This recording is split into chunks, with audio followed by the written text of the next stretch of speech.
बिस्मिल्लाहिर्रहमानिर्रहीम। अस्सलाम वालेकुम। अबू धाबी ने 800 दिरहम का नया जुर्माने का ऐलान कर दिया है।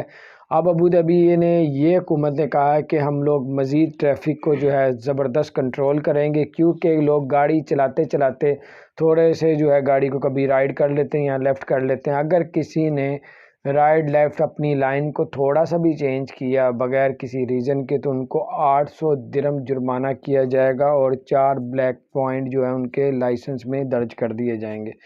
तो ये थी कुछ अपडेट्स। और दूसरी ख़बर आपको बताते हैं कि पूरे यूएई के अंदर अब जो है 2022 से 8 घंटे जो है आपसे जॉब की जो टाइमिंग है वो ली जाएगी, और चाहे प्राइवेट हो चाहे गवर्नमेंट की, अगर आपको 8 घंटे से ऊपर आपसे काम लेंगे तो आपको ओवर टाइम भी दिया जाएगा।